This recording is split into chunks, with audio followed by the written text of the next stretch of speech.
Money purse కి ఎటువంటి paid groups కానీ ఛానల్స్ కానీ లేవు. మిమ్మల్ని మా పేరు చెప్పి ఎవరైనా డబ్బులు అడుగుతున్నారంటే అది స్కామర్స్ అని దయచేసి గుర్తుపెట్టుకోవాలి. Good evening money persons, welcome to daily money show number 1204. ఈరోజు డైలీ మనీ షోలో టాపిక్స్ విషయంకి వచ్చేసరికి ఈ వీక్ లో ఇన్వెస్టర్స్ ట్రాక్ చేయాల్సినటువంటి ఒక ఇంపార్టెంట్ ఈవెంట్ ఉన్నది మార్కెట్ రిలేటెడ్ గా.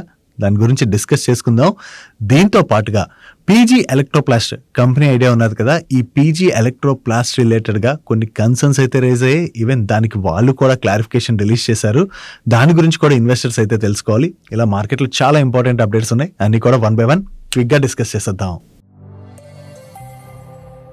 ముందుగా మార్కెట్ అప్డేట్ చూసినట్లయితే ఈ రోజు సెషన్ లో సెన్సెక్స్ 609 పాయింట్స్ కరెక్ట్ అయ్యి 85,102 పాయింట్స్ కి క్లోజ్ అయినట్లయితే నిఫ్టీ 225 పాయింట్స్ కరెక్ట్ అయ్యి 25,960 పాయింట్స్ కి క్లోజ్ అయింది. అండ్ ఈ రోజు సెషన్ లో మిడ్ క్యాప్ ఇండెక్స్ 1.82% కరెక్ట్ అయినట్లయితే స్మాల్ క్యాప్ ఇండెక్స్ 2.14% కరెక్ట్ అయింది. అండ్ బ్యాంక్ నిఫ్టీ 0.9% కరెక్ట్ అయింది. ఈ రోజు మార్నింగ్ స్లైట్ గా నెగిటివ్ లో ఓపెన్ అయినటువంటి మన ఇండియన్ మార్కెట్ లోని దాని తర్వాత బాగానే ప్రెషర్ అయితే కనపడింది. ఒకటి చాలా రోజుల నుంచి చూస్తున్నాం కదా, డాలర్ కి అగెనిస్ట్ గా మన రూపీ కంటిన్యూస్ గా వీక్ అవుతూనే వస్తున్నది. సో డాలర్ కి అగెనిస్ట్ గా మన రూపీ వీక్ అవుతుండడం మన మార్కెట్ లో కొంత ప్రెషర్ అయితే క్రియేట్ చేస్తుంది. దీంతో పాటుగా ఈ రోజు సెషన్ లో మీరు అబ్జర్వ్ చేశారనుకోండి, ఇండిగో స్టాక్ లోని చాలా ఎక్కువగా ప్రెషర్ కనబడింది. స్టాక్ నియర్లీ 8% పైన కరెక్ట్ అయింది. దానికి రీజన్ మన అందరికీ తెలుసు, ఇండిగోకి చెందినటువంటి ఫ్లైట్స్ కంటిన్యూస్ గా క్యాన్సిల్ అయిపోవడంతో ఇండిగో సీఈఓ కి గవర్నమెంట్ దగ్గర నుంచి షోకాస్ నోటీస్ అయితే వచ్చింది. సో ఈ న్యూస్ రావడంతో ఇండిగో స్టాక్ అయితే ఈ రోజు సెషన్ లో బాగా కరెక్ట్ అయింది. సో ఇండిగో స్టాక్ కరెక్ట్ అవడం అనే కాదు, ఓవరాల్ గా మనకి అక్రాస్ సెక్టర్స్ లోని ప్రెషర్ అయితే కనపడింది. యాక్చువల్లీ ఇండియా రష్యా సమిట్ ఏదైతే జరిగిందో ఈ సమిట్ లోని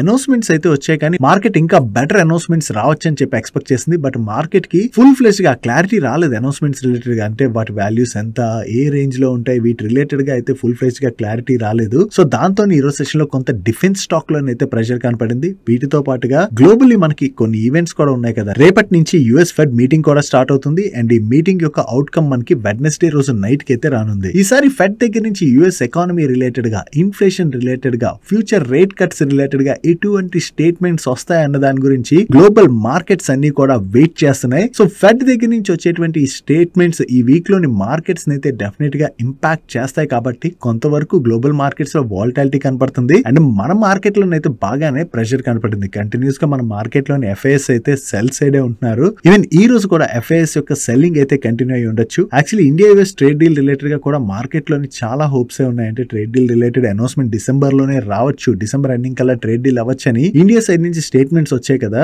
దాంతో మార్కెట్ అయితే దీని గురించి వెయిట్ చేస్తున్నది. కానీ ఇప్పటి వరకు ఈ ట్రేడ్ డీల్ రిలేటెడ్ గా ఎటువంటి క్లారిటీ కూడా లేకపోయేసరికి కొంతవరకు మార్కెట్ లోనైతే క్లియర్ గా డిసప్పాయింట్మెంట్ అన్నది కనబడుతుంది. నౌ యుఎస్ కి చెందినటువంటి ట్రేడ్ డెలిగేషన్ ఈ డిసెంబర్ 10th నుంచి 12th మధ్యన ఇండియా అయితే విజిట్ చేయబోతున్నదని, అండ్ దీనిలో భాగంగా టారిఫ్స్ రిలేటెడ్ గా అది డిస్కస్ చేయొచ్చు అని చెప్పేసి అప్డేట్స్ అయితే వస్తున్నాయి. సో ఇప్పుడు ట్రేడ్ డీల్ రిలేటెడ్ గా మళ్ళీ డిస్కషన్స్ అంటే డిసెంబర్ ఎండింగ్ కల్లా కూడా ట్రేడ్ డీల్ అవ్వచ్చు అని చెప్పి మన ఇండియా సైడ్ నుంచి స్టేట్మెంట్స్ వచ్చాయి కదా. సో ఈసారి డిస్కషన్స్ జరిగిన తర్వాత ఎప్పటికి ఇది ఫైనల్ అవుతుంది అని చెప్పి ఒక క్లారిటీ అయితే మార్కెట్ కి రాకపోయేసరికి కొంతవరకు మార్కెట్ లోని సెల్లింగ్ ప్రెషర్ అయితే క్రియేట్ అవుతుంది. ఈవెన్ లార్జ్ క్యాప్స్ కన్నా కూడా మోర్ ఓవర్ మనం చూసాం అనుకోండి, mid and small cap space లోనైతే చాలా ఎక్కువగానే ప్రెషర్ అనేది కంటిన్యూ అవుతుంది. సో ఫస్ట్ థింగ్, ఈ ట్రేడ్ డీల్ రిలేటెడ్ గా ఎంత త్వరగా అనౌన్స్మెంట్ వస్తే అది మన మార్కెట్ రిలేటెడ్ గా అంత మంచిది. వన్స్ అనౌన్స్మెంట్ వచ్చిన తర్వాత కొంతవరకు మన మార్కెట్ లోని పాజిటివ్ మూమెంటం కనపడేటువంటి అవకాశం అయితే ఉన్నది. నెక్స్ట్ ఈ రోజు సెషన్ లో మీరు అబ్జర్వ్ చేశారనుకోండి, ₹7 కేశోరం ఇండస్ట్రీస్ స్టాక్ నియర్లీ 20% అయితే పెరిగింది కదా. యాక్చువల్లీ ఈ స్టాక్ లోని స్పెషల్ సిచ్యువేషన్ ఆపర్చునిటీ అయితే క్రియేట్ అవ్వచ్చు అని చెప్పి మార్కెట్ ఎస్టిమేట్ చేయడంతోనే స్టాక్ అయితే ఇంతలా రియాక్ట్ అయింది. ఈ కేశోరం ఇండస్ట్రీస్ గురించి మనం మాట్లాడుకోవాలంటే బీకే బిర్లా గ్రూప్ కి చెందినటువంటి కంపెనీ ఇది. వీళ్ళ సిమెంట్ బిజినెస్ ని ప్రీవియస్ గా ఇయర్ స్టార్టింగ్ లోనే అల్ట్రాటెక్ సిమెంట్ వాళ్ళు అక్వైర్ చేసేసారు. ఇప్పుడు రిమైనింగ్ కేశోరం ఇండస్ట్రీస్ లోని ఈ బిర్లా గ్రూప్ ప్రమోటర్స్ దగ్గర నుంచి 42.8% స్టేక్ ని 53 crores కి ఫ్రంటియర్ వేర్ హౌసింగ్ లిమిటెడ్ వాళ్ళైతే అక్వైర్ చేస్తున్నట్టుగా అనౌన్స్ చేశారు. సో ఒక కంపెనీలోని ఎవరైనా సరే మెజారిటీ స్టేక్ ని అక్వైర్ చేసినట్లయితే ఓపెన్ ఆఫర్ అయితే ట్రిగర్ అవుతుంది కదా. సో వీళ్ళు ఓపెన్ ఆఫర్ ని కూడా అనౌన్స్ చేశారు. ఓపెన్ ఆఫర్ లో వీళ్ళు రిమైనింగ్ 26% స్టేక్ ని ఈచ్ షేర్ ₹5.48 చొప్పున అక్వైర్ చేయబోతున్నట్టుగా అనౌన్స్ చేయడం జరిగింది. ప్రెసెంట్ మార్కెట్ లో ట్రేడ్ అవుతున్న ప్రైస్ కన్నా కూడా ఈ ఓపెన్ ఆఫర్ ప్రైస్ తక్కువగానే ఉన్నా కూడా ఈ రోజు సెషన్ లో కేశోరం ఇండస్ట్రీ స్టాక్ ఇంత పాజిటివ్ గా ఎందుకు రియాక్ట్ అయిందంటే, ఈ కంపెనీలో ఇప్పుడు పెద్ద బిజినెస్ ఏమైనా ఉన్నదా అంటే సిమెంట్ బిజినెస్ వెళ్ళిపోయాక పెద్దగా ఏం బిజినెస్ అది లేదు. బట్ ఈ కంపెనీని ఎక్వైర్ చేస్తున్నటువంటి కంపెనీ అంటే ఈ ఫ్రంటియర్ వేర్ హౌసింగ్ లిమిటెడ్ అనేటువంటి కంపెనీ ఏదైతే ఉన్నదో ఈ కంపెనీని కేశోరం ఇండస్ట్రీస్ లోని రివర్స్ మర్జర్ అయితే చేసేటువంటి అవకాశం ఉన్నదని చెప్పి మార్కెట్ లోని ఎక్స్పెక్టేషన్స్ అయితే బిల్డ్ అయ్యాయి. సో ఎప్పుడైతే ఫ్రంటియర్ వేర్ హౌసింగ్ యొక్క బిజినెస్ వచ్చి కేశోరం ఇండస్ట్రీస్ లో రివర్స్ మర్జర్ అయినట్టయితే అది ఆపర్చునిటీ క్రియేట్ అవుతుంది కదా దాంతోని. ఎందుకంటే ఈ ఫ్రంటియర్ వేర్ హౌసింగ్ దగ్గర మనం చూసాం అనుకోండి, వీళ్ళ దగ్గర చాలా లార్జ్ క్లయింట్స్ ఉన్నారు. వీళ్ళకి ఉన్నటువంటి క్లయింట్ బేస్ అయితే మీరు ఇక్కడ స్క్రీన్ పై చూడొచ్చు. అండ్ ఈ కంపెనీకి ఉన్నటువంటి బిజినెస్ కూడా మీరు ఒకసారి వీళ్ళ వెబ్సైట్ లో చూడొచ్చు. సో ఈ బిజినెస్ వచ్చి కేశోరం ఇండస్ట్రీస్ లో యాడ్ అవ్వచ్చు అంటే రివర్స్ మర్జ్ జరగచ్చు అని చెప్పి ఎక్స్పెక్టేషన్స్ తోనే స్టాక్ అయితే ఈ రోజు సెషన్ లో ఇంత పాజిటివ్ గా రియాక్ట్ అయింది. ఈ కేశోరం ఇండస్ట్రీస్ లో మెజారిటీ స్టేక్ ని వీళ్ళు ఎక్వైర్ చేసిన తర్వాత దెన్ ఆ బిజినెస్ ని ఏం చేస్తారన్నది మనం చూడవలసి ఉన్నది. మార్కెట్ ఎస్టిమేట్ చేసిన దాని ప్రకారం ఒకవేళ ఈ ఫ్రంటియర్ వేర్ హౌసింగ్ యొక్క బిజినెస్ ని తీసుకొచ్చి ఇక్కడ రివర్స్ మర్జ్ గాని చేశారనుకోండి, డెఫినెట్ గా కేశోరం ఇండస్ట్రీ స్టాక్ లో మనకి కొంత పాజిటివ్ మూమెంట్ కనపడే అవకాశం ఉన్నది. డైలీ మార్కెట్ లో వచ్చేటువంటి ఇటువంటి ఇంపార్టెంట్ ఇన్ఫర్మేషన్ ని మీతో డీటెయిల్ గా షేర్ చేయడానికి మన టీం పెడుతున్నటువంటి ఎఫర్ట్స్ కనుక వీడియో చూస్తున్న ఏ పాయింట్ ఆఫ్ టైం లో అయినా మీకు హెల్ప్ఫుల్ అయినట్లయితే మేము మిమ్మల్ని అడిగేది ఒకటే, మన వీడియోని మర్చిపోకుండా లైక్ చేయడానికి ప్రయత్నించండి. నెక్స్ట్ ఇండిగో సీఈఓకి గవర్నమెంట్ దగ్గర నుంచి షోకాస్ నోటీస్ వచ్చిందని మనం ఇందాకలా మాట్లాడుకున్నాం కదా. ఈ షోకాస్ నోటీస్ వచ్చిన తర్వాత ఇండిగో వాళ్ళు అయితే దీనికి రెస్పాండ్ అవుతామని వాళ్ళ సైడ్ నుంచి అయితే చెప్తున్నారు. వీటితో పాటుగా ప్రెసెంట్ మన ఇండియాలో చూసినట్లయితే ఇండిగో డామినేషన్ అంటే ఏవియేషన్ ఇండస్ట్రీలో ఇండిగో డామినేషన్ చాలా స్ట్రాంగ్ గా ఉన్నది కదా. ఎందుకంటే వీళ్ళే ఎక్కువ ఫ్లైట్స్ అయితే ఆపరేట్ చేస్తున్నారు. రిమైనింగ్ ఎయిర్లైన్స్ ఉన్నా కూడా వాళ్ళు ఆపరేట్ చేసేటువంటి ఫ్లైట్స్ కౌంట్ చాలా తక్కువే. సో ఇండిగో మీద ఇలా డిపెండ్ అయితే ఫ్యూచర్ లో ప్రాబ్లం అవ్వచ్చు అని చెప్పేసి ఇప్పుడు మన ఏవియేషన్ మినిస్టర్ ఏమంటున్నారంటే మన ఇండియాలోని కొత్త ఎయిర్లైన్స్ రావడానికి ఇంకా చాలా పెద్ద ఆపర్చునిటీ ఉన్నదని. సో కొత్త ఎయిర్లైన్స్ రావడంతో పాటు ఎగ్జిస్టింగ్ ఎయిర్లైన్స్ కూడా వాళ్ళ ఫ్లీట్స్ అయితే యాడ్ చేసుకోవచ్చు. సో ఇంకా చాలా పెద్ద ఆపర్చునిటీ ఉన్నది దీని రిలేటెడ్ గా అని చెప్పేసి ఏవియేషన్ మినిస్టర్ దగ్గర నుంచి అయితే కామెంట్స్ అయితే వస్తున్నాయి. వీటితో పాటు ఇండిగో వాళ్ళు కూడా ఏం చెప్తున్నారంటే వీళ్ళ ఫ్లైట్స్ క్యాన్సిల్ అవడంతో ఆ డబ్బులు అవి రిఫండ్ ఇవ్వాలి కదా, రిఫండ్ ప్రాసెస్ అది ఫాస్ట్ గానే చేస్తున్నాం అండ్ అలాగే పాసెంజర్ బ్యాగేజెస్ కూడా బాగానే క్లియర్ చేస్తామని చెప్తున్నారు. బట్ ఇండిగో క్రైసిస్ అంటే ఫుల్ ఫ్లీట్స్ కి ఇంకా ఇండిగో అన్ని ఫ్లైట్స్ ని కూడా ఆపరేట్ చేయట్లేదు. కొంతవరకు వీళ్ళ ఆపరేషన్స్ తిరిగి అంటే స్టార్ట్ అవుతున్నా కూడా ఫుల్ ఫ్లేజ్డ్ ఆపరేషన్ స్టార్ట్ అవ్వకపోవడంతో ఇప్పుడు స్పైస్ జెట్ కి అయితే దాని రిలేటెడ్ గా ఆపర్చునిటీ కనబడుతున్నది. దీంతో పాటుగా స్పైస్ జెట్ వాళ్ళు కూడా వాళ్ళ ఆపరేషనల్ ఫ్లీట్ ఏదైతే ఉన్నదో దాన్ని పెంచడానికి ప్లాన్ చేస్తున్నట్టుగా స్పైస్ జెట్ నుంచి కామెంట్స్ వచ్చేసరికి ఈ రోజు సెషన్ లోని మనకి స్పైస్ జెట్ స్టాక్ లోని అంత పాజిటివ్ మూమెంటం కనపడింది. యాక్చువల్లీ ఎయిర్ ట్రావెల్ ఎవరైతే చేస్తుంటారో వాళ్ళందరికీ కూడా ఐడియా ఉంటుంది. మన ఇండియాలో చూసినట్లయితే ఇక్కడ ఇండిగో డామినేషన్ చాలా స్ట్రాంగ్ గా ఉన్నది. ప్రెసెంట్ ఎయిర్ ట్రావెల్ కూడా ఇండియాలో బాగా పెరుగుతున్నది కాబట్టి వేరియస్ అదర్ కంపెనీస్ కి కూడా మంచి ఆపర్చునిటీ ఉన్నది. కాకపోతే ఈ ఎయిర్లైన్స్ లోని ఫ్లైట్స్ ని చాలా ఫాస్ట్ గా యాడ్ చేసేయచ్చు అంటే అంత సింపుల్ అయితే కాదు. ఇష్యూ కొన్ని రోజులు నడుస్తుంది, మళ్ళీ ఇండిగో డామినేషన్ కూడా కంటిన్యూ అవుతుంది. బట్ ఇండిగో డామినేషన్ కంటిన్యూ అయినా ఇక్కడ ఆపర్చునిటీ లేదని కాదు, ఆపర్చునిటీ ఉన్నది. బట్ కొత్త ఫ్లైట్స్ ని తీసుకొచ్చి యాడ్ చేయాలంటే it takes lot of time. So ఈ ఆపర్చునిటీని ఏ కంపెనీస్ యూజ్ చేసుకుంటే అన్నది మనం చూడవలసి ఉన్నది. నెక్స్ట్ రీసెంట్ గా కెయిన్స్ టెక్నాలజీస్ వాళ్ళు రిలేటెడ్ గా కోటక్ వాళ్ళు ఒక రిపోర్ట్ ని రిలీజ్ చేశారు కదా, దాని గురించి మనం మాట్లాడుకున్నాం కూడా. సో కోటక్ దగ్గర నుంచి ఎప్పుడైతే కెయిన్స్ రిలేటెడ్ గా అటువంటి కన్సర్న్స్ రేజ్ అయ్యాయో కెయిన్స్ టెక్నాలజీ స్టాక్ లో మనకి బాగానే ప్రెషర్ కనపడుతూ వస్తుంది అప్పటి నుంచి కూడా. ఇప్పుడు పీజీ ఎలక్ట్రోప్లాస్ట్ రిలేటెడ్ గా కూడా హెచ్డిఎఫ్సి సెక్యూరిటీస్ వాళ్ళు ఒక రిపోర్ట్ రిలీజ్ చేశారు. వీళ్ళు ఏం చెప్తున్నారంటే కంపెనీ యొక్క బ్యాలెన్స్ షీట్ అయితే చాలా వీక్ గా ఉన్నదని, వీళ్ళ క్యాష్ ఫ్లో సరిగా లేవు అండ్ అంతేకాకుండా వీళ్ళు రిలీజ్ చేసినటువంటి ఫైనాన్షియల్ స్టేట్మెంట్స్ ఆర్ వాళ్ళ డిస్క్లోజర్స్ ఏవైతే ఉన్నాయో అవి కరెక్ట్ గా లేవు. సో కంపెనీ రిలేటెడ్ గా చాలా కన్సర్న్స్ ఉన్నాయని చెప్పి హెచ్డిఎఫ్సి సెక్యూరిటీస్ వాళ్ళు రిపోర్ట్ రిలీజ్ చేయడంతో ఈ రోజు సెషన్ లో పీజీ ఎలక్ట్రోప్లాస్ట్ స్టాక్ లో బాగానే ప్రెషర్ కనపడింది. ఈ రిపోర్ట్ సర్క్యులేట్ అయ్యేసరికి దానికి పీజీ ఎలక్ట్రోప్లాస్ట్ వాళ్ళు కూడా రెస్పాండ్ అవుతూ కంపెనీ యొక్క ఫైనాన్షియల్ హెల్త్ రిలేటెడ్ గా, బిజినెస్ ఆపరేషన్స్ రిలేటెడ్ గా, ఎక్స్పాన్షన్ ప్లాన్ రిలేటెడ్ గా డిస్క్లోజ్ చేయలేనటువంటి ఎటువంటి ఇన్ఫర్మేషన్ కూడా లేదు. మేమంతా కూడా కరెక్ట్ గానే ఎక్స్చేంజెస్ కి అయితే డిస్క్లోజ్ చేసామని హెచ్డిఎఫ్సి స్కై ప్లాట్ఫామ్ పబ్లిష్ చేసినటువంటి వార్నింగ్స్ ఏవైతే ఉన్నాయో అవి కరెక్ట్ కాదని అండ్ హెచ్డిఎఫ్సి సెక్యూరిటీస్ వాళ్ళని దీని రిలేటెడ్ గా రివ్యూ చేసి రెక్టిఫై చేయాలని చెప్పి ఆల్రెడీ మేము హెచ్డిఎఫ్సి సెక్యూరిటీస్ కి అయితే కమ్యూనికేట్ కూడా చేసాం. కంపెనీ సైడ్ నుంచి ఎటువంటి ప్రాబ్లం కూడా లేదని చెప్పి వీళ్ళు ఎక్స్చేంజ్ ఫైలింగ్ అయితే రిలీజ్ చేశారు. సో వీళ్ళ దగ్గర నుంచి ఇటువంటి క్లారిఫికేషన్ వచ్చినా కూడా మార్కెట్ లోని కన్సర్న్స్ రైజ్ అయ్యేసరికి మనకి పీజీ ఎలక్ట్రోప్లాస్ట్ స్టాక్ లోని అంత ప్రెషర్ అయితే కనపడింది. నిజంగా హెచ్డిఎఫ్సి వాళ్ళు రైజ్ చేస్తున్నట్టుగా కంపెనీలో ఈ కన్సర్న్స్ ఉన్నాయా లేదా అన్నది మనకి కొన్ని రోజుల్లో తెలిసేటువంటి అవకాశం ఉన్నది. నెక్స్ట్ గ్రో వాల్ రిలేటెడ్ గా మీడియా ప్లాట్ఫామ్స్ ఒక న్యూస్ అయితే సర్క్యులేట్ చేస్తున్నాయి. వీళ్ళు ఆన్లైన్ బాండ్ ప్లాట్ఫామ్ ప్రొవైడర్ గా వ్యవహరించేందుకు గాను వీళ్ళకైతే లైసెన్స్ వచ్చినట్లుగా మీడియా ప్లాట్ఫామ్స్ అయితే రిపోర్ట్ చేయడం జరిగింది. బట్ ఇంకా గ్రో వాళ్ళ దగ్గర నుంచి ఎటువంటి న్యూస్ కూడా రాలేదు. ఒకవేళ వీళ్ళకి ఆన్లైన్ బాండ్ ప్లాట్ఫామ్ ప్రొవైడర్ గా కనుక అప్రూవల్ వచ్చినట్లయితే దాని ద్వారా అడిషనల్ బిజినెస్ అనేది వీళ్ళకి జనరేట్ జనరేట్ అవుతుంది కాబట్టి ఇది గ్రో రిలేటెడ్ గా అయితే పాజిటివ్ కానుంది. నెక్స్ట్ మన ఫ్రైడే రోజు డైలీ మనీ షోలోని అవధూత్ సాతే ట్రేడింగ్ అకాడమీ వాళ్ళు ఏ విధంగా ట్రేడింగ్ కోర్సులు అవి అమ్మి అంటే వాళ్ళు పెద్దగా లాభాలు సంపాదించకపోగా వాళ్ళు నష్టాల్లో ఉండి కూడా ఇటువంటి ప్రాఫిట్ లో ఉన్నట్టు అది చూపించి ట్రేడింగ్ కోర్సులు అవి అమ్మడం ద్వారా 600 కోట్లు సంపాదించారని చెప్పి సెబీ ఒక రిపోర్ట్ రిలీజ్ చేసింది కదా, వాళ్ళపైన ఇన్వెస్టిగేషన్ చేస్తూ ఇటువంటి ఫేక్ క్లెయిమ్స్ అంటే అన్ని లాభాలే ఎటువంటి నష్టాలు ఉండవు అని చెప్పి ఫేక్ క్లెయిమ్స్ చేస్తూ ఇన్వెస్టర్స్ కి మిస్ సెల్లింగ్ అనేది బాగా పెరిగిపోతున్నదని చెప్పి సెబీ వాళ్ళు ఇప్పుడు కొత్త రిస్క్ అండ్ రిటర్న్ వెరిఫికేషన్ ఏజెన్సీని అయితే లాంచ్ చేయడం జరిగింది. ఈ పార్వా సిస్టమ్ సెబీ ఏదైతే లాంచ్ చేసిందో దీని ద్వారా ట్రాన్స్పరెన్సీ అయితే పెరుగుతుంది. ఇలా ఆన్లైన్ లోని ఫేక్ క్లెయిమ్స్ అంటే ఇన్ని రిటర్న్స్ వచ్చేస్తాయి, అన్ని రిటర్న్స్ వచ్చేస్తాయి, లేదా ఇంత సంపాదించచ్చు అంత సంపాదించచ్చు అని చెప్పి ఫేక్ క్లెయిమ్స్ అయితే చేస్తుంటారు కదా సోషల్ మీడియా ప్లాట్ఫామ్స్ ద్వారా. అటువంటి క్లెయిమ్స్ ని అరిగట్టేందుకు గాను సెబీ అయితే ఈ past risk and return verification ఏజెన్సీని అయితే లాంచ్ చేశారు. దీని ద్వారా ఓవరాల్ గా ఇన్వెస్టర్స్ అయితే నష్టపోకుండా ఉండేలాగా సెబీ అయితే న్యూ స్టెప్స్ అయితే తీసుకుంటుంది. ఇటువంటి స్టెప్స్ ఇంకా మరిన్ని సెబీ అయితే తీసుకోవాలి ఇన్వెస్టర్స్ ప్రొటెక్షన్ రిలేటెడ్ గా. అదర్వైజ్ ఫేక్ క్లెయిమ్స్ ఎక్కువగా పెరిగిపోవడం వల్ల చాలా మంది పాపం వాటికి అట్రాక్ట్ అయిపోయి అటువంటి వాటిలో ఇన్వెస్ట్ చేసి నష్టపోతుంటారు కదా. సో సెబీ తీసుకొస్తున్నటువంటి ఈ స్టెప్స్ అయితే నిజంగా వెల్కమింగ్ స్టెప్. దీని ద్వారా రీటైల్ ఇన్వెస్టర్స్ కి అయితే కొంతవరకైనా ప్రొటెక్షన్ దొరికేటువంటి అవకాశం ఉన్నది. నెక్స్ట్ ట్రాన్స్రేల్ లైటింగ్ వాళ్ళకి కొత్తగా 822 క్రోర్స్ వర్త్ ఆర్డర్స్ అయితే వచ్చినట్టుగా వీళ్ళు షేర్ చేస్తున్నారు. మేజర్లీ ఆర్డర్స్ మనం చూసినట్లయితే TND EPC కాంట్రాక్ట్స్ వచ్చాయి వీళ్ళకి GCC రీజియన్ లోని. సో కొత్తగా వచ్చినటువంటి ఈ ఆర్డర్స్ తో కలిపి మనం చూసినట్లయితే ఫైనాన్షియల్ ఇయర్ 26 లోని వీళ్ళకి 5110 క్రోర్స్ వర్త్ ఆర్డర్స్ వచ్చినట్టుగా వీళ్ళు షేర్ చేస్తున్నారు. Next energy efficiency solutions provide చేసేటువంటి రిషబ్ ఇన్స్ట్రుమెంట్స్ వాళ్ళకి యూరోప్ కి చెందినటువంటి లీడింగ్ ఎలక్ట్రికల్ ఎక్విప్మెంట్ సప్లయర్ దగ్గర నుంచి కొత్తగా ఒక కాంట్రాక్ట్ వచ్చింది. Contract value approximately 10 crores and ఈ కాంట్రాక్ట్ లో భాగంగా వీళ్ళు లో వోల్టేజ్ కరెంట్ ట్రాన్స్ఫార్మర్స్ అయితే సప్లై చేయవలసి ఉన్నది అండ్ ఈ డెలివరీస్ ఫైనాన్షియల్ 26-27 లోని వీళ్ళు చేయాలి. సో వీళ్ళు కొత్తగా ఏదైతే ఈ కాంట్రాక్ట్ విన్నారో ఇది రిషబ్ ఇన్స్ట్రుమెంట్స్ వాళ్ళ రిలేటెడ్ గా మనం పాజిటివ్ గా చూడొచ్చు. Next hydraulic gear pumps and automotive turbo chargers manufacture చేసేటువంటి డైనమెటిక్ టెక్నాలజీస్ లిమిటెడ్ వాళ్ళు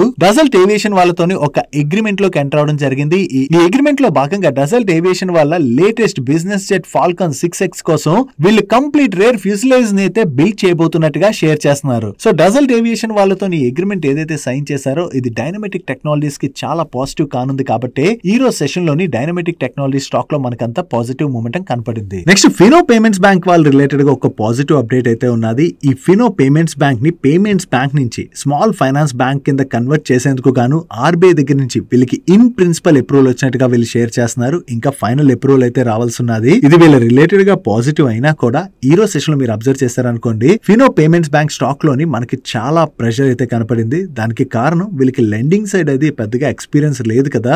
ఈ లెండింగ్ సైడ్ ఎక్స్పీరియన్స్ లేకుండా వీళ్ళు స్మాల్ ఫైనాన్స్ బ్యాంక్ గా మారినట్లయితే దానివల్ల ఫ్యూచర్ లో వీళ్ళైతే కొన్ని ప్రాబ్లమ్స్ ఫేస్ చేయొచ్చు. అంటే లెండింగ్ చేసిన తర్వాత వాటిని వసూలు చేసుకోవడం కూడా ఇంపార్టెంట్ కదా. సో కరెక్ట్ గా వీళ్ళు ఇచ్చినటువంటి అప్పుల్ని కనుక వసూలు చేసుకోలేకపోవడం ఇటువంటివి జరిగినట్లయితే కంపెనీ పైన ప్రెషర్ పడచ్చు అని చెప్పి మార్కెట్ లో కన్సర్న్స్ అయితే ఉండడంతో స్టాక్ లో అయితే ప్రెషర్ కనపడింది. బట్ ఓవరాల్ గా వీళ్ళ కంపెనీని స్మాల్ ఫైనాన్స్ బ్యాంక్ కింద మార్చి బిజినెస్ ని కనుక బాగా గ్రో చేయగలిసినట్లయితే అది వీళ్ళకి పాజిటివ్ అయితే కానుంది. నెక్స్ట్ ఈ రోజు సెషన్ లో మీరు అబ్జర్వ్ చేసినట్లయితే మ్యాట్రిమోనీ స్టాక్ లో చాలా పాజిటివ్ మూమెంటం కనపడింది కదా.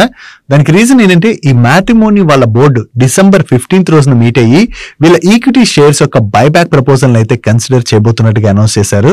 సో వీళ్ళ దగ్గర నుంచి ఈ బైబ్యాక్ రిలేటెడ్ అనౌన్స్మెంట్ రావడంతోనే మనకి స్టాక్ లో అంత పాజిటివ్ మూమెంటం కనపడింది. సో వీళ్ళు ఏ రూట్ లో బైబ్యాక్ చేస్తారు అండ్ ఏ ప్రైస్ కి బైబ్యాక్ చేస్తారు అన్నది మనం చూడాలి. అండ్ ఈ మ్యాట్రిమోనీ విషయంకి వచ్చేసరికి వీళ్ళ దగ్గర క్యాష్ అయితే బాగానే ఉంటుంది కాబట్టి ఎందుకంటే ప్లాట్ఫామ్ కంపెనీ కదా క్యాష్ అయితే బాగానే ఉంటుంది కాబట్టి వీళ్ళ దగ్గర నుంచి బైబ్యాక్ రిలేటెడ్ అనౌన్స్మెంట్ వచ్చినట్టుగా మనం అర్థం చేసుకోవచ్చు. Next fibre optic cables manufacture చేసేటువంటి HFCL వాళ్ళు రిలేటెడ్ గా ఒక పాజిటివ్ అప్డేట్ ఉన్నది. ఈ HFCL వాళ్ళకి ఒక ఇంటర్నేషనల్ కస్టమర్ దగ్గర నుంచి చాలా మంచి ఆర్డర్ వచ్చింది. ఆర్డర్ వాల్యూ మన ఇండియన్ కరెన్సీలో చూసినట్లయితే అప్రాక్సిమేట్లీ 656 క్రోర్స్. అండ్ ఈ ఆర్డర్ లో భాగంగా ఈ కస్టమర్ యొక్క స్పెసిఫికేషన్ కి తగ్గట్టుగా వీళ్ళు ఫైబర్ ఆప్టిక్ కేబుల్స్ ని మ్యానుఫ్యాక్చర్ చేసి సప్లై చేయవలసి ఉన్నది. సో వీళ్ళకి ఇంత మంచి ఆర్డర్ వచ్చిందన్న అప్డేట్ తోనే ఈ రోజు సెషన్ లో మార్నింగ్ HFCL స్టాక్ అయితే పాజిటివ్ గా రియాక్ట్ అయింది. నెక్స్ట్ హైదరాబాద్ బేస్ కంపెనీ అయినటువంటి MTR టెక్నాలజీస్ వాళ్ళకి మెగా ఇంజనీరింగ్ వాళ్ళ దగ్గర నుంచి కొత్తగా ఒక కాంట్రాక్ట్ వచ్చింది. ఈ contract value approximately 194 crores. And ఈ కాంట్రాక్ట్ వీళ్ళకి సివిల్ న్యూక్లియర్ పవర్ సెక్టర్ లో వచ్చినటువంటి contract. First time mega engineering దగ్గర నుంచి వీళ్ళకి ఇటువంటి కాంట్రాక్ట్ అయితే వచ్చింది. సో ఈ కాంట్రాక్ట్ లో భాగంగా end fittings and associated components ఏవైతే ఉంటాయో వాటిని వీళ్ళు సప్లై చేయవలసి ఉన్నది. నెక్స్ట్ షిప్పింగ్ కంపెనీ అయినటువంటి కొచ్చిన్ షిప్ యార్డ్ వాళ్ళు రిలేటెడ్ గా ఒక పాజిటివ్ అప్డేట్ ఉన్నది. యాక్చువల్లీ ఈ కొచ్చిన్ షిప్ యార్డ్ వాళ్ళు అక్టోబర్ మంత్ లోనే స్విజర్ అనేటువంటి కంపెనీతోనే ఒక LOA సైన్ చేయడం జరిగింది. దీనిలో భాగంగా ఇప్పుడు ఈ కంపెనీ నుంచి వీళ్ళు సిగ్నిఫికెంట్ కాంట్రాక్ట్ అయితే రిసీవ్ చేసుకున్నారు. అండ్ ఈ కాంట్రాక్ట్ లో భాగంగా ఈ కంపెనీకి వీళ్ళు అడ్వాన్స్ ఎలక్ట్రిక్ ట్రాన్స్ఫర్ స్టగ్స్ ని అయితే మ్యానుఫ్యాక్చర్ చేసి సప్లై చేయవలసి ఉన్నది. అండ్ దీన్ని వీళ్ళు సిగ్నిఫికెంట్ కాంట్రాక్ట్ అంటున్నారంటే ఈ contract value approximately 250 to 300 crores in between ఉంటుంది. సో వీళ్ళు కొత్తగా ఏదైతే ఈ కాంట్రాక్ట్ విన్నారో ఇది కొచ్చిన్ షిప్ యార్డ్ వాళ్ళ రిలేటెడ్ గా మనం పాజిటివ్ గా చూడొచ్చు. నెక్స్ట్ ఈ రోజు నుంచి ఓపెన్ అయినటువంటి కరోనా రెమెడీస్ IPO గురించి మనం ఇప్పుడు బ్రీఫ్ గా మాట్లాడుకుందాం. ఈ పేరు వినగానే మీకు ఏం గుర్తొచ్చింది? 2019 లోని ప్రపంచాన్ని భయపెట్టినటువంటి కరోనా వైరస్ గుర్తొచ్చి ఉంటుంది కదా. ఎస్, ఈవెన్ ఈ కంపెనీ పేరు విన్నప్పుడు మాకు కూడా అలాగే అనిపించింది. కాకపోతే మేనేజ్మెంట్ దీని రిలేటెడ్ గా మీడియాలో ఇచ్చినటువంటి ఇంటర్వ్యూలో అయితే క్లారిటీ ఇచ్చారు. వీళ్ళు ఈ కంపెనీని 2004 లో స్టార్ట్ చేశారు. అంటే కరోనా రాకముందు చాలా సంవత్సరాల క్రితమే కంపెనీని అయితే స్టార్ట్ చేశారు. వీళ్ళు కరోనా అని పేరు పెట్టడానికి కారణం ఏంటంటే సూర్యకాంతి ఉంటుంది కదా, దానిలో ఆ బ్రైట్నెస్ ఏదైతే ఉంటుందో దానిలో ఇచ్చేటువంటి హోప్ రిలేటెడ్ గా వీళ్ళు సెలెక్ట్ చేసుకుని కరోనా అన్న పేరు అయితే పెట్టారంట. సో ఆ కరోనాకి ఈ కరోనాకి అయితే ఎటువంటి సంబంధం లేదు. సో ఐ హోప్ మీకు కూడా కంపెనీ పేరు రిలేటెడ్ గా క్లారిటీ అయితే వచ్చింది అనుకుంటున్నా. Now coming to this company. ఈ కంపెనీని మీకు ఇందాకలే చెప్పాను కదా, 2004 లోని వీళ్ళు అహ్మదాబాద్ లోని స్టార్ట్ చేయడం జరిగింది. దాని తర్వాత 2005 లోని వీళ్ళు ఎక్స్మెక్స్ అనేటువంటి డివిజన్ అయితే లాంచ్ చేశారు. 1 by 1 వీళ్ళు అంటే ఇయర్ ఆన్ ఇయర్ వీళ్ళు ఏమేం చేశారు అన్నది మీరు ఇక్కడ స్క్రీన్ పై చూడొచ్చు. And this is a pharmaceutical formulation company. And వీళ్ళు ఆపరేట్ చేసేటువంటి థెరపీస్ మీరు చూసినట్లయితే women's health care, cardio diabeto, pain management and urology, ఈ 4 డివిజన్స్ లోని వీళ్ళు మెయిన్ గా బిజినెస్ అయితే రన్ చేస్తుంటారు. వీటితో పాటు వీళ్ళకి ఇంకా అదర్ ప్రొడక్ట్ సెగ్మెంట్స్ కూడా ఉన్నాయి. అండ్ వీళ్ళ దగ్గర ఉన్నటువంటి లీడింగ్ బ్రాండ్స్ ని మీరు ఇక్కడ స్క్రీన్ పై చూడొచ్చు. అండ్ ఈ కంపెనీ మన ఇండియన్ ఫార్మాసిటికల్ మార్కెట్ లోని టాప్ 30 కంపెనీస్ లోని one of the fastest growing company అని చెప్పి వీళ్ళైతే RHP లో మెన్షన్ చేశారు. అండ్ ఫైనాన్షియల్ ఇయర్ 22 నుంచి ఫైనాన్షియల్ ఇయర్ 25 మధ్యన వీళ్ళు డొమెస్టిక్ సేల్స్ లోని 16.77% CAGR చొప్పున గ్రోత్ డెలివర్ చేశారు. And top 30 companies domestic sales లో మనం చూసినట్లయితే ఇది second fastest growing company. And వీళ్ళ దగ్గర ఓవరాల్ గా ఈ 4 థెరపీస్ లోని 71 బ్రాండ్స్ అయితే ఉన్నాయి. ఈ 71 బ్రాండ్స్ లోని 27 బ్రాండ్స్ వీళ్ళ సేల్స్ అయితే డ్రైవ్ చేస్తున్నాయి. 25 జూన్ క్వార్టర్ రన్నింగ్ నాటికి డొమెస్టిక్ సేల్స్ లోని ఈ 27 బ్రాండ్స్ నుంచే వీళ్ళకి 72.34% కంట్రిబ్యూషన్ అయితే ఉన్నది. అండ్ వీళ్ళ ఓవరాల్ సేల్స్ లోని స్పెషలిస్ట్ అండ్ సూపర్ స్పెషలిస్టులు ఉంటారు కదా, వీళ్ళే 75.75% కంట్రిబ్యూషన్ అయితే ఇస్తున్నారు. అండ్ ఉమెన్ హెల్త్ కేర్ థెరపిటిక్ లోని డొమెస్టిక్ సేల్స్ లో మనం చూసినట్లయితే ఇది 6th లార్జెస్ట్ ఫార్మాసిటికల్ కంపెనీ. అదే కార్డియో డయాబెటో థెరపిటిక్ ఏరియాలో మనం చూసినట్లయితే 22nd largest pharmaceutical company. And అదే పెయిన్ మేనేజ్మెంట్ లో చూసినట్లయితే ఇది 5th లార్జెస్ట్ కంపెనీ. అండ్ వీళ్ళ డొమెస్టిక్ సేల్స్ లోని ఏ థెరపిటిక్ నుంచి ఏ బ్రాండ్స్ ఎంత సేల్స్ కంట్రిబ్యూషన్ ఇస్తున్నాయి అన్నది మీరు ఇక్కడ స్క్రీన్ పై చూడొచ్చు. అండ్ వీళ్ళ ఓన్ బ్రాండ్స్ తో పాటు వీళ్ళ అదర్ కాంపిటేటర్స్ ఉంటారు కదా, వాళ్ళ దగ్గర నుంచి కూడా కొన్ని బ్రాండ్ పోర్ట్ఫోలియోస్ అయితే అక్వైర్ చేశారు. దీనిలో మనం చూసినట్లయితే 2017 లోని గెలాక్సో స్మిత్ దగ్గర నుంచి వీళ్ళు ఒక బ్రాండ్ అక్వైర్ చేస్తే 2018 లో అబాట్ నుంచి బ్రాండ్ అక్వైర్ చేశారు. అండ్ అలాగే 2023 లోని మయోరిల్ ఉన్నది కదా, ఇది చాలా ఫాస్ట్ గా గ్రో అవుతున్నాయి వీటి సేల్స్ అయితే. దీన్ని వీళ్ళు Sanofi health care India private limited నుంచి అక్వైర్ చేయడం జరిగింది. అండ్ 2025 లోని Bayer Zydus pharma private limited నుంచి కూడా వీళ్ళు కొన్ని పోర్ట్ఫోలియో బ్రాండ్స్ అయితే అక్వైర్ చేశారు. ఓవరాల్ గా ఈ బ్రాండ్స్ ని వీళ్ళు అక్వైర్ చేసిన దగ్గర నుంచి వీటి సేల్స్ ఎంత CAGR లో గ్రో అయ్యాయి అన్నది మీరు ఇక్కడ స్క్రీన్ పై చూడొచ్చు. సో వీళ్ళ ఓన్ బ్రాండ్స్ తో పాటుగా అదర్ బ్రాండ్స్ కి చెందినటువంటి వేరియస్ ప్రొడక్ట్స్ అంటే మార్కెట్ లో ఎస్టాబ్లిష్ అయిపోయినటువంటి ప్రొడక్ట్స్ ఉంటాయి కదా, వాటి యొక్క ప్రొడక్ట్ పోర్ట్ఫోలియోని కూడా వీళ్ళు అక్వైర్ చేస్తున్నారు. కాబట్టి వీటి ద్వారా వీళ్ళ సేల్స్ అయితే స్ట్రాంగ్ గా గ్రో చేయడానికి వీళ్ళు ట్రై చేస్తున్నారు. అండ్ వీళ్ళ డిస్ట్రిబ్యూటర్ నెట్వర్క్ మనం చూసినట్లయితే ఓవరాల్ గా వీళ్ళ దగ్గర 2000 డిస్ట్రిబ్యూటర్స్ ఉన్నారు అక్రాస్ ఇండియాలోని. అండ్ వీళ్ళ దగ్గర 22 క్యారింగ్ అండ్ ఫార్వర్డింగ్ సెటప్స్ అయితే ఉన్నాయి. అండ్ వీళ్ళు కొన్ని బ్రాండ్స్ రిలేటెడ్ గా గ్లోబల్ ఫార్మాసిటికల్ మ్యానుఫ్యాక్చరర్స్ తోని ఎక్స్క్లూజివ్ లైసెన్స్ రిలేటెడ్ గా కూడా అగ్రిమెంట్స్ చేసుకుంటున్నారు. And semi exclusive licence related గా కూడా అగ్రిమెంట్స్ చేసుకోవడం జరుగుతుంది. సో ఈ కొత్త బ్రాండ్స్ రిలేటెడ్ గా వీళ్ళు లైసెన్స్ ఏవైతే తీసుకుంటున్నారంటే ఆల్రెడీ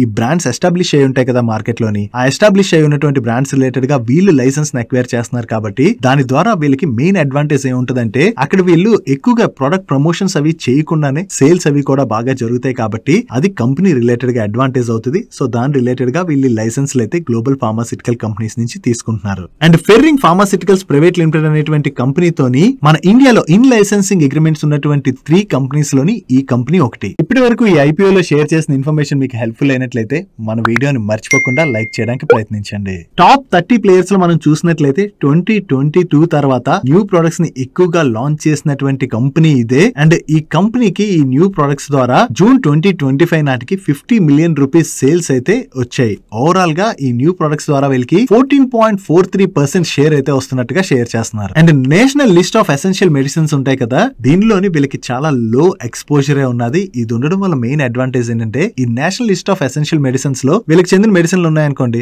వాటి ప్రైస్ ని గవర్నమెంట్ ఫిక్స్ చేస్తుంది కదా. సో దాంతో వీళ్ళకి పెద్దగా మార్జిన్స్ అనేవి వాటి నుంచి జనరేట్ అవ్వు. సో వీళ్ళకి ఇక్కడ లో ఎక్స్పోజర్ ఉన్నది కాబట్టి ఓవరాల్ గా వీళ్ళ మార్జిన్స్ పైన పెద్దగా ప్రెషర్ ఉండదని చెప్పి వీళ్ళు షేర్ చేస్తున్నారు. అండ్ ఫైనాన్షియల్ 25 లో మనం చూసినట్లయితే వీళ్ళ ఓవరాల్ రెవెన్యూస్ లో డొమెస్టిక్ బిజినెస్ నుంచి వీళ్ళకి 96.33% రెవెన్యూ కంట్రిబ్యూషన్ వచ్చినట్లయితే అవుట్ సైడ్ ఇండియా బిజినెస్ నుంచి వీళ్ళకి 3.67% రెవెన్యూ కంట్రిబ్యూషన్ వచ్చింది. అదే థెరపిటిక్ వైజ్ మనం చూసాం అనుకోండి, వీళ్ళకి ఉమెన్ హెల్త్ కేర్ బిజినెస్ నుంచి మేజర్ రెవెన్యూ కంట్రిబ్యూషన్ 27.75% వస్తుంది. దీని తర్వాత కార్డియో డయాబెటో థెరపిటిక్ నుంచి వీళ్ళకి 23.57% రెవెన్యూ కంట్రిబ్యూషన్ వస్తున్నట్లయితే పెయిన్ మేనేజ్మెంట్ నుంచి 10.69% రెవెన్యూ కంట్రిబ్యూషన్ వస్తుంది. యూరాలజీ సెగ్మెంట్ నుంచి వీళ్ళకి రెవెన్యూస్ అయితే వస్తున్నాయి కానీ చాలా తక్కువ కంట్రిబ్యూషన్ ఉన్నది. వీటితో పాటు అదర్స్ నుంచి వీళ్ళకి 35.87% రెవెన్యూ కంట్రిబ్యూషన్ వస్తుంది. వీళ్ళకి chronic and sub chronic segment నుంచి 69% రెవెన్యూ కంట్రిబ్యూషన్ వస్తున్నట్లయితే ఎక్యూట్ సెగ్మెంట్ నుంచి 30.99% రెవెన్యూ కంట్రిబ్యూషన్ వస్తుంది. వీళ్ళకి మెయిన్ గా జియోగ్రఫీ వైజ్ మనం చూసినట్లయితే మన ఇండియాలో వెస్ట్ జోన్ నుంచే వీళ్ళకి 47% రెవెన్యూ కంట్రిబ్యూషన్ వస్తుంది. మిగిలిన అన్ని జోన్ల నుంచి ఆల్మోస్ట్ సిమిలర్ రెవెన్యూ కంట్రిబ్యూషన్ వీళ్ళకైతే వస్తుంది. వీళ్ళకి ఓవరాల్ గా ప్రెసెంట్ 2 మ్యానుఫాక్చరింగ్ ఫెసిలిటీస్ ఉన్నాయి. ఒకటి గుజరాత్ లోను, 2 ఓరల్ మ్యానుఫాక్చరింగ్ ఫెసిలిటీస్. వీళ్ళు ఇప్పుడు హార్మోన్ మ్యానుఫాక్చరింగ్ ఫెసిలిటీని గుజరాత్ లోని త్వరలోనే స్టార్ట్ చేయబోతున్నారు. అండ్ వీళ్ళు లాల్ చంద్ర ఫార్మా ల్యాబ్ ప్రైవేట్ లిమిటెడ్ లోని ఇన్వెస్ట్మెంట్ అయితే చేశారు. ఈ ఇన్వెస్ట్మెంట్ ద్వారా వీళ్ళకి వచ్చే అడ్వాంటేజ్ ఏంటంటే ఇక్కడ నుంచి వీళ్ళకి హార్మోన్ ఏపీఎస్ సప్లైస్ అయితే వస్తుంటాయి. వీటితో పాటు వీళ్ళకి 2 R&D ఫెసిలిటీస్ కూడా ఉన్నాయి. అండ్ వీళ్ళ దగ్గర ఓవరాల్ గా 4573 ఎంప్లాయీస్ ఉన్నారు. అండ్ ఫైనాన్షియల్ 25 లోని వీళ్ళ బోత్ కెపాసిటీస్ లో కూడా 90% పైన కెపాసిటీ యూటిలైజేషన్ అయితే జరుగుతుంది. And coming to the board of directors, present ఈ కంపెనీ యొక్క చైర్మన్ గా డాక్టర్ కృతి కుమార్ మెహతా గారు వ్యవహరిస్తున్నట్లయితే ఆయన both Sons Nirav Kumar Mehta and Ankur Kumar Mehta వీళ్ళిద్దరూ కూడా బోర్డు లోనే ఉన్నారు. దీనిలో నీరవ్ కుమార్ మెహతా గారు మేనేజింగ్ డైరెక్టర్ అండ్ CEO గా వ్యవహరిస్తున్నట్లయితే అంకుర్ కుమార్ మెహతా గారు జాయింట్ మేనేజింగ్ డైరెక్టర్ గా వ్యవహరిస్తున్నారు. Coming to the share holding pattern, ఈ కంపెనీలోని ప్రైవేట్ ఈక్విటీ ఫార్మ్ అయినటువంటి సేపియా ఇన్వెస్ట్మెంట్స్ లిమిటెడ్ వాళ్ళు ఆల్మోస్ట్ 26% స్టేక్ ని హోల్డ్ చేస్తున్నట్లయితే కృతి కుమార్ మెహతా గారు 22% స్టేక్ హోల్డ్ చేస్తున్నారు. నీరవ్ కుమార్ మెహతా గారు 22% స్టేక్ ని హోల్డ్ చేస్తున్నారు. అండ్ అంకుర్ కుమార్ మెహతా గారు కూడా 22% స్టేక్ ని హోల్డ్ చేస్తున్నారు. రిమైనింగ్ ఎవరెవరు ఎంతెంత స్టేక్ హోల్డ్ చేస్తున్నారు అన్నది మీరు ఇక్కడ స్క్రీన్ పై చూడొచ్చు. ఈ private equity firm nearly 26% stake కనబడుతుంది కదా. ఇదే కాకుండా 1% బిలో స్టేక్ ఉంటే మనకు కనపడదు కదా. వీళ్ళకి ఓవరాల్ గా అంటే వీళ్ళ ఎంటిటీస్ అన్ని కలిపి ఈ కంపెనీలో నియర్లీ 27% స్టేక్ అయితే హోల్డ్ చేస్తున్నాయి. ఈ IPO లోని మెయిన్లీ ఈ ప్రైవేట్ ఈక్విటీ ఫార్మే 6.59% స్టేక్ అయితే సెల్ చేస్తుంది. వీళ్ళతో పాటు అదర్ ప్రమోటర్స్ కూడా కొంత స్టేక్ సెల్ చేస్తున్నారు. Coming to the IPO details, ఇది complete book building type IPO. దీనిలోని ఇష్యూ సైజ్ 655 crores. ఇది total offer for sale route లోనే వస్తుంది. అంటే ఈ IPO ద్వారా వీళ్ళు ఏదైతే ఫండ్ రైజ్ చేస్తారో అది కంపెనీకి అయితే రాదు, కంప్లీట్ గా ఎవరైతే స్టేక్ సెల్ చేస్తున్నారో వాళ్ళకి వెళ్ళిపోతుంది. అండ్ ఈ IPO ని వీళ్ళు 1008 to 1062 రూపీస్ ప్రైస్ బ్యాండ్ లోని కోట్ చేస్తున్నారు. దీని యొక్క అప్పర్ ప్రైస్ బ్యాండ్ ప్రకారం మనం క్యాలిక్యులేట్ చేసి చూసినట్లయితే ప్రెసెంట్ ఈ కంపెనీ యొక్క మార్కెట్ క్యాప్ 6495 crores. అండ్ ఈ IPO లో మీరు పార్టిసిపేట్ చేయాలంటే మినిమం 14 షేర్స్ తోని 1 lot కి అప్లై చేయాలి. అండ్ ఈ stock both BSE and NSE లోని లిస్ట్ అవునుంది. ఈ IPO 8th December అంటే ఈ రోజు ఓపెన్ అయ్యి 10th December రోజున క్లోజ్ అవుతుంది. రిమైనింగ్ టెంటేటివ్ డేట్స్ ని మీరు ఇక్కడ స్క్రీన్ పై చూడొచ్చు. అండ్ ఈ IPO లోని QIBs కి 50%, NIS కి 15%, రీటైల్ కి 35% కోటాన్ అయితే అలొకేట్ చేశారు. కమింగ్ టు ద ఫైనాన్షియల్స్, ముందుగా వీళ్ళ బ్యాలెన్స్ షీట్ చూసినట్లయితే వీళ్ళ దగ్గర టోటల్ గా 106 crores డెట్ ఉన్నట్లయితే 607 crores ఈక్విటీ అయితే ఉన్నది. అంటే total debt to equity ratio 0.176 times which is negligible. And వీళ్ళ దగ్గర క్యాష్ కూడా బాగానే ఉన్నది. సో వీళ్ళు ఫర్దర్ గా క్యాష్ రైజ్ చేయవలసినటువంటి అవసరం లేదు కాబట్టి ఈ IPO ని వీళ్ళు కంప్లీట్ గా OFS రూట్ లోనే తీసుకొస్తున్నారు. Coming to the profit and loss statement, financial year 23 నుంచి ఫైనాన్షియల్ ఇయర్ 25 మధ్యన వీళ్ళ ఆపరేటింగ్ రెవెన్యూలోని 16% CAGR చొప్పున గ్రోత్ డెలివర్ చేసినట్లయితే ఆపరేటింగ్ ఎబిటాలోని 36.93% CAGR చొప్పున గ్రోత్ డెలివర్ చేశారు. అండ్ ప్యాట్ లో 32.65% CAGR చొప్పున గ్రోత్ డెలివర్ చేయడం జరిగింది. అండ్ వీళ్ళు కన్సిస్టెంట్ గా 15 to 20% in between EBITDA margins generate చేస్తున్నారు. And nearly 10 to 13% in between PAT margins generate చేస్తున్నారు. Coming to the peer comparison, వీళ్ళ పియర్ గ్రూప్ కంపెనీస్ లోని ఎరిస్ లైఫ్ సైన్సెస్ వాళ్ళు అందరికన్నా better revenue EBITDA growth deliver చేస్తున్నారు. And remaining other companies తో compare చేస్తే ఈ కరోనా రెమెడీస్ వాళ్ళు రెవెన్యూస్ లో కానీ ఎబిటాలో కానీ ప్యాట్ లో కానీ మంచి గ్రోత్ డెలివర్ చేస్తున్నట్టుగా మనం అర్థం చేసుకోవచ్చు. కమింగ్ టు ద మార్జిన్స్, అందరికన్నా ఎరిస్ లైఫ్ సైన్సెస్ లిమిటెడ్ వాళ్ళు బెటర్ మార్జిన్స్ జనరేట్ చేస్తున్నారు. ఈవెన్ టోరెంట్ ఫార్మాసిటికల్స్ ఉన్నది కదా, వీళ్ళ మార్జిన్స్ కూడా బాగానే ఉన్నాయి. వీళ్ళతో పాటుగా రిమైనింగ్ ఫార్మాసిటికల్ కంపెనీస్ ను కూడా మనం కంపేర్ చేస్తే వీళ్ళకన్నా కొంత బెటర్ మార్జిన్స్ ని జనరేట్ చేస్తున్నాయి. అదే రిటర్న్ రేషియోస్ పరంగా చూసినట్లయితే సనోఫీ ఇండియా లిమిటెడ్ వాళ్ళు బెటర్ రిటర్న్ రేషియోస్ జనరేట్ చేస్తున్నారు అందరికన్నా. దాని తర్వాత గ్లాక్సో స్మిత్ వాళ్ళు కూడా మంచి రిటర్న్ రేషియోస్ జనరేట్ చేస్తున్నారు. అండ్ రిమైనింగ్ అన్ని కంపెనీస్ కూడా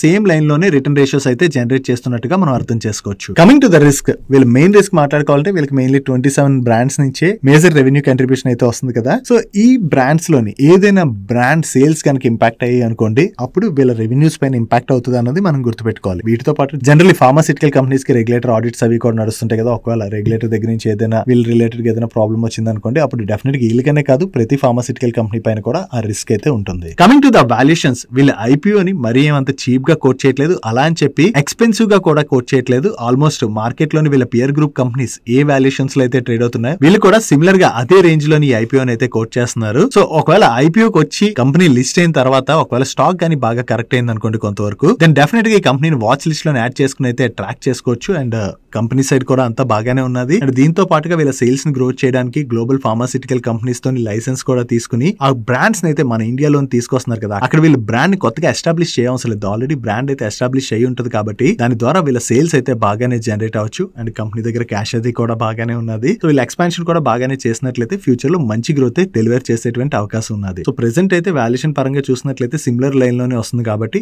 ఒకవేళ స్టాక్ లిస్ట్ అయిన తర్వాత కొంత కరెక్ట్ అయింది అనుకోండి, ఈ స్టాక్ అయితే డెఫినెట్ గా వాచ్ లిస్ట్ లో యాడ్ చేసుకోవచ్చు. లిస్ట్ అయిన తర్వాత కొంత కరెక్ట్ అయింది అనుకోండి, అప్పుడు దీన్ని అక్వైర్ చేసుకునేటువంటి ఆపర్చునిటీ కూడా దొరుకుతుంది. That's it for today's daily మనిషి గైస్. అండ్ ఈ రోజు డైలీ మనిషిని క్లోజ్ చేసే ముందు మన వర్కౌట్స్ విషయంకి వచ్చేసరికి నిన్న ఆల్మోస్ట్ 4 కిలోమీటర్స్ అయితే వాక్ చేశాను. మీరేం వర్కౌట్స్ చేస్తారో కింద కామెంట్ సెక్షన్ లో కామెంట్ చేసేయండి. అండ్ ఈరోజు డైలీ మనిషి షేర్ చేసిన ఇన్ఫర్మేషన్ మీకు హెల్ప్ఫుల్ అయినట్లయితే మన వీడియోని లైక్ చేస్తూ ఛానల్ సబ్స్క్రైబ్ చేసుకోవడం మర్చిపోకండి. నేను చంద్రశేఖర్ పత్రి మరొక ఇంట్రెస్టింగ్ వీడియోతో కలుద్దాం. Good night.